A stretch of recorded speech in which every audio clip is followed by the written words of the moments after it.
How's it, folks? A very happy 1st of October to everybody. Just crazy how this year is ticking by. So, in this session, I'm going to take a screenshot and turn it into a working spreadsheet. Then I'm going to take a couple of cool, just prompting tools that have really helped me. So, less like cheat sheets and frameworks. And after 4 years on this path, legitimately, these two tools I always recommend. So, yeah, if you want to see a couple of use cases and learn how or see how I prompt, then you are welcome to stay around and hang out with me. Today, I am drinking Euphorica, just like a little, I don't know if you can see it, like a little skeletium drink. So, let's have a sip and let us get started with the first demo. So I promised you a working spreadsheet. So here it is. This is kind of my use case. I worked with an awesome AI tool. It gave me incredible new business leads. I love how it's structured here. But when I come to export, unless I was kind of connected with HubSpot or Salesforce, and in my case, I'm not. I'm just kind of like a smaller setup. So I just needed it exporting to like a traditional spreadsheet. I tried the download CSV, and I'm actually going to click it to show you that unfortunately it just didn't come out at all. It just kind of only gave the top titles. So then I was like, well, hang on, we're in this age of AI. So yeah, let's think of something ingenious. So this is what it is. I'm just going to enlarge this screenshot. So what I did is I went literally control print screen. I opened up look, you can choose any AI. For me, I'm going with ChatGPT. Literally just a control V, copy and paste. And I'm going to actually, instead of typing, I'm actually going to use the dictate function. Hi, ChatGPT. Can you please take my screenshot and make it into a spreadsheet for me? Thank you. So I think you guys can see I'm quite polite, but but also it's not necessarily a massive prompt. So there we go. Already like super quick. It's hopefully doing what I've asked it to do. I think just be mindful with data, because especially when it's like new business or maybe even something confidential, you do have a responsibility to, when you have people's details, you don't want to sort of spam them. Like, really make sure you do your research when you are reaching out to people, and be aware if it is company information, check your AI policies. So let's go back to ChatGPT. But I just used, by the way, just so that you can see here. Obviously, I could have chosen many other models. I just went with auto. I was like, you know what? It's got the router in, and it's going to determine which is the best path. And just like that, that was quite quick actually. Now I can come and download the Excel file. Before I do that, speaking of responsibility, one of the first things I do, and I'm going to dictate again. I just want to make sure that it actually has accurately done the work. So I'm going to say to it, thank you so much. Can I please ask that you double check your work? I really need this information to be 100% accurate. Stunning. And then you just come here to the pink button, press enter. It is important, guys, because as helpful as AI is, we all know it's got its limitations, and it does make mistakes. So it takes you 2 seconds to just ask it, like, please, would you mind double checking? While it's thinking, I'm going to have another sip of this gorgeous Skeletium beverage.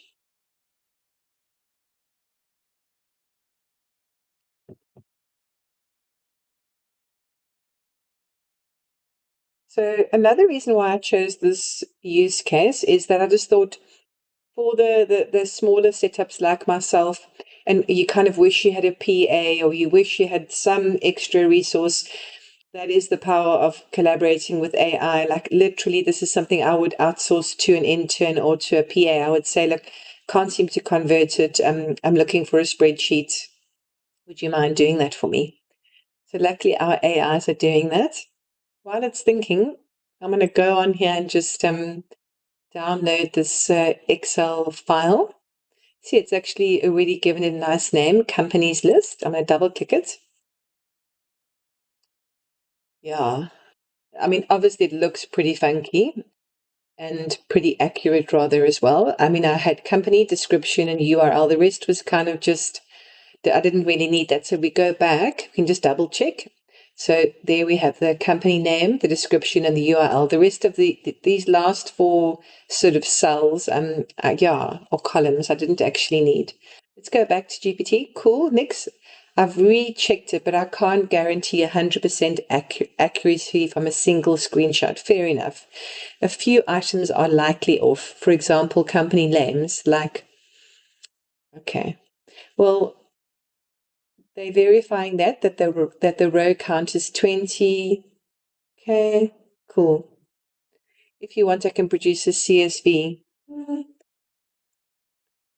Thank you. As long as you do not make information up and as long as the URLs are accurate, then I'm cool with this. Because ultimately, what I want, and I'm going to go into that. I'm just going to press I want GPT to answer that. Cool. Yeah. Got it, Next. It says, thanks for clarifying. What matters most, I did not invent information.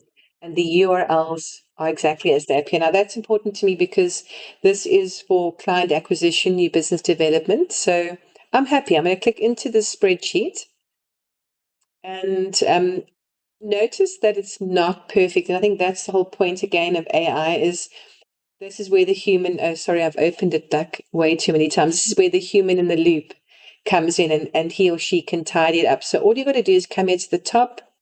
You literally just make sure that the text is a lot more readable. So I don't need these cells. So I'm just going to literally remove them.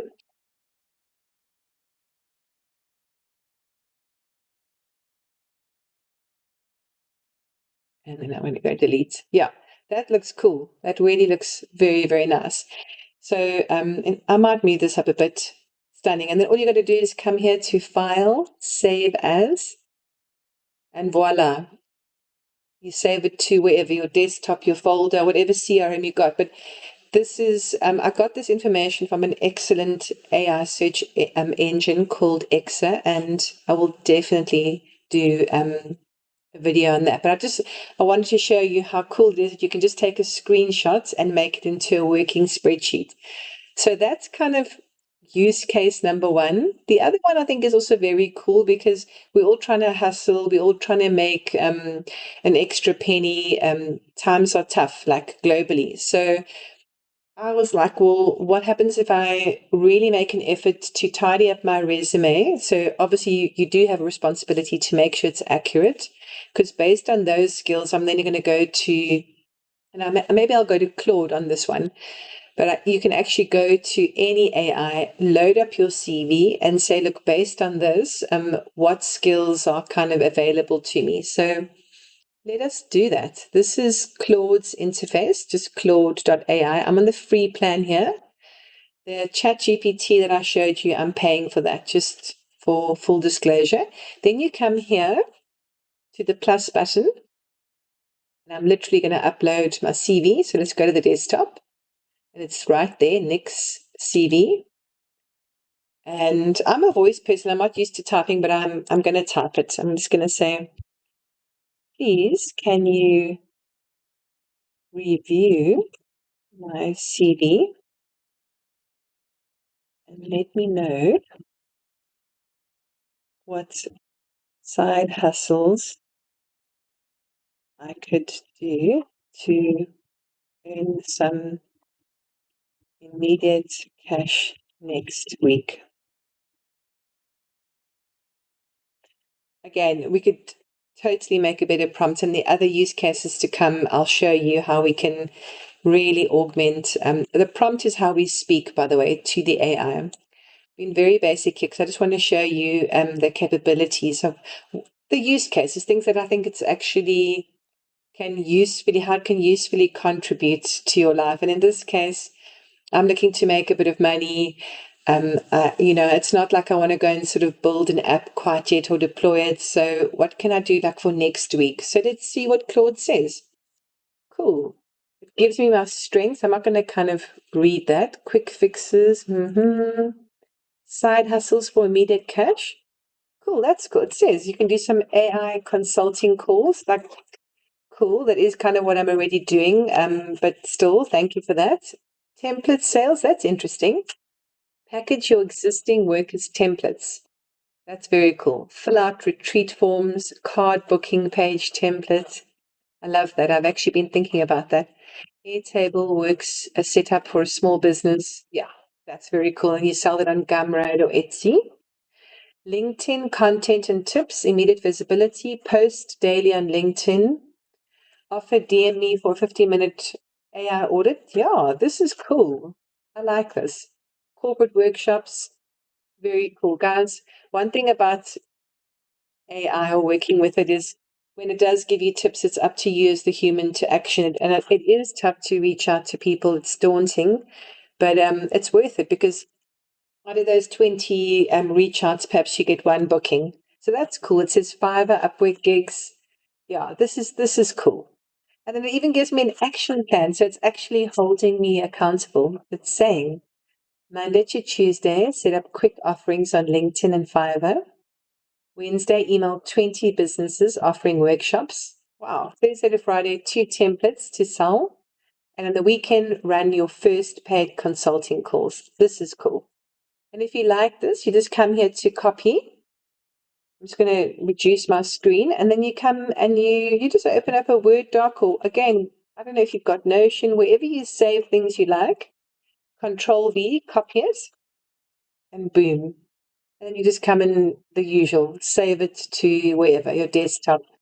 Anyways, I'm not going to say that, but I think that is a great example of how you can earn income with AI.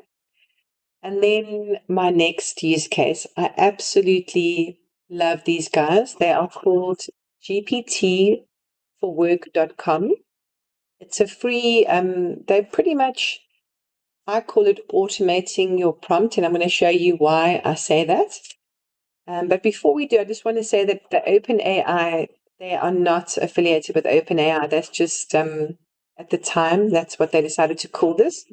It is literally a prompting, I would say, rather than prompt generator, what you'll see is it actually creates all the parameters. So rather than grabbing like another cheat sheet or another framework, and it's difficult to remember all of these, it actually, if you look here on my screen, it really has it populated. It says, Nikki, what's your task? What topic is it? What style and tone are you looking for? There's the next one. Who's your audience? Length. So is it like 20 words? Is it 5 paragraphs? And your format, are you wanting this rendering in Markdown, in text, in JSON? So yeah, my example, and I think it's also quite a relevant one, is I created a fictional sort of kombucha company, and I'm going to show you the financials right now because I think a lot of us have met CFOs or executives like this where they are awesome with the numbers, but they just can't tell a story to non-financial members of the team. So here it is. It's called Echo Brew Financials, and ordinarily this let's say I was the acting CFO. Ordinarily I'd be like, cool guys, congratulations on an awesome year, please find the spreadsheet attached, and people will just have to kind of figure out, well, what is she wanting us to see? Did we reach profit? Did we hit or attract new customers? So I'm going to show you using the GPT framework how we can tell a better story to non-financial members of a team. So the task, not a cold email, but you can, if you want to, when you do play with this tool, it can help you write a blog post.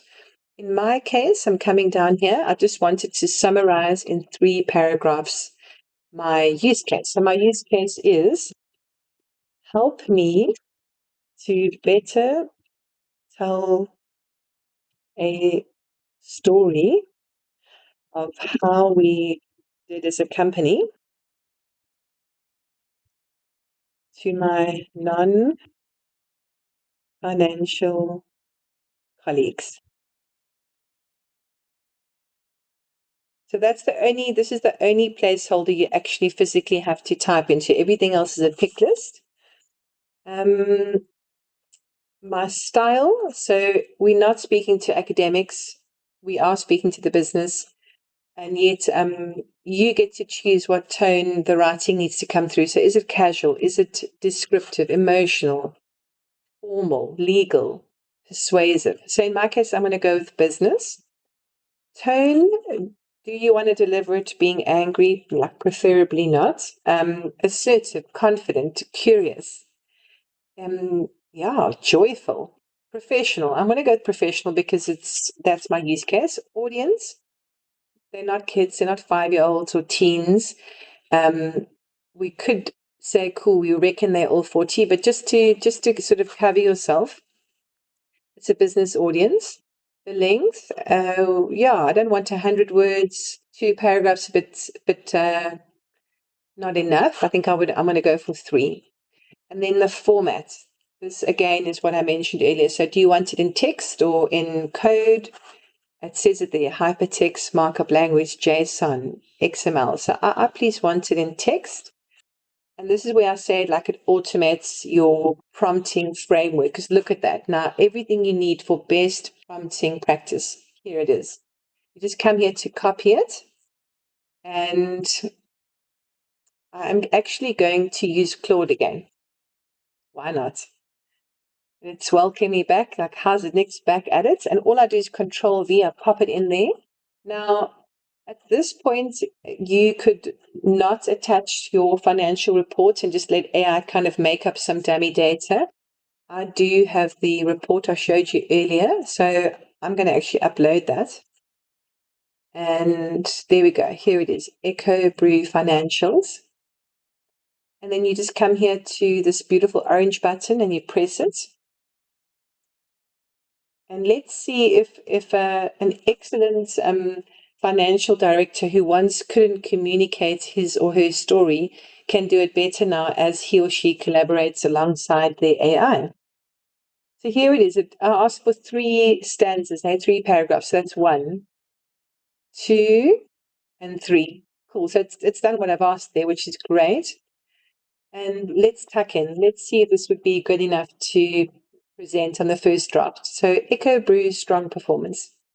We demonstrated impressive growth momentum throughout the year, with sales revenue increasing by 75% from quarter 1 to quarter 4.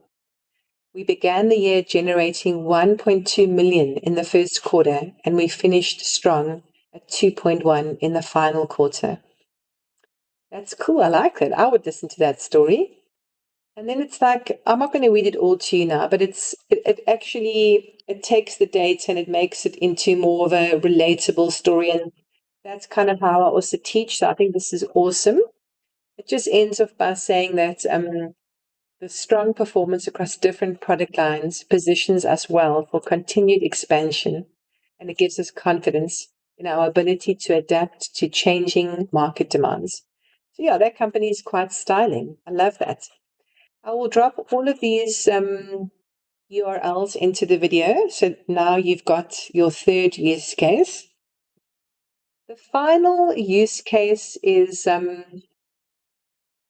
actually one of my favorites. It's the prompt optimizer. And this time, yes, OpenAI did create it. I highly recommend using this because, again, who doesn't want to prompt best practice? What do I mean by that? I mean that it covers all of the parameters. So does it need to be stopped at a certain point? What is the format? What is the role you want me to play? It even says here, you are a growth marketing specialist. You are a Michelin chef, whatever the case is. Anyways, so my prompt today is also kind of business related. I was like, well, could you take really messy notes for me and kind of give them a bit more structure? So I'm actually going to open up Chat GPT because I saved the prompt into one of my projects. I'll have a look at that. Here it is.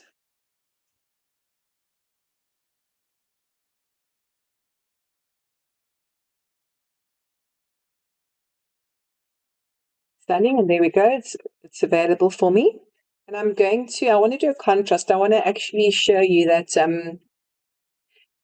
so that you can actually see, well, why should we use the prompt optimizer? Like Nick says it's cool, but it's my job to physically show you why I think it's cool.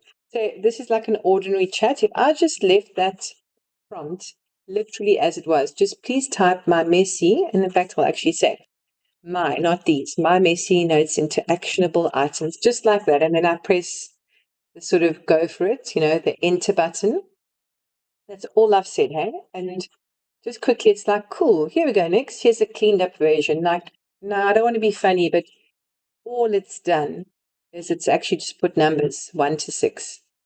So that hasn't actually been a help. And because of this kind of very loose prompt, I may go to someone and say, like, flip and heck, like AI is actually not as cool as everyone says. Before you do that, take the same prompt. Please open up the prompt optimizer. And again, I'll leave it for you in the chat. Platform.openai.com. Drop it in there. You come here to optimize at the bottom, this little black pull button, and you press it. And it already says, cool, I'm optimizing it next. I'm scanning for contradictions and for formatting issues. I'm trying to see if I can resolve conflicts. It's checking consistency. All of this, by the way, is its raw thoughts. So it's while you're waiting, it's just telling you what it's creating and how it's kind of doing that. Adding reasoning guidance and applying best practices, which is obviously what we want.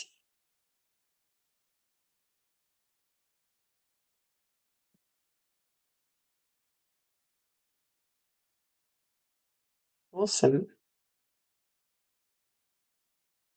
I think you're going to be very surprised, as I was, how I just recommend that you definitely just always come and rather optimize it, because otherwise you're just going to get something where you think, oh, like I said earlier, you're wasting your time, but not really. It hasn't been optimized. So, okay, cool. Reducing redundancy. Fantastic. Beautiful. Yeah, it's obviously taking its time. That's okay. This is the benefit of doing something live, is that it's actually like doing it again. So obviously didn't do it right the first time, and that's fine. So there we go. You just got to be patient. And here it is. Cool. So it says, your role and objective: transform the provided messy meeting notes into a clear, structured list of items. There's your instructions. Begin with a concise bullet list or checklist of bullets. The output format example. That's cool. So let's copy that and let us come straight into a new chat. And I'm just going to drop it in exactly like that and press please help me, ChatGPT. Cool. So to move forward, I'll need the messy meeting notes. Yeah. Yeah. I'm gonna say, okay, that's interesting, because those kind of were the messy meat. So that's cool. Let me go back to, that's weird. I think that's also just like AI kind of playing up again, because I did actually give it the messy meeting notes. So I don't know why that kind of hasn't worked so well. Awesome. Okay, that's actually quite cool. I'll take that back. Even though it asked me again, have a look at this.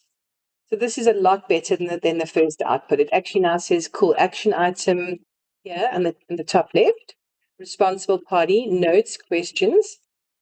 This is so cool. And all you do again is come to copy table, you open up Excel, and I'm never looking for perfection. I'm just looking for like a 50% head start. And this would be cool. I mean, this already can be dropped into your CRM or however it is you communicate. And voila, all of a sudden, action item.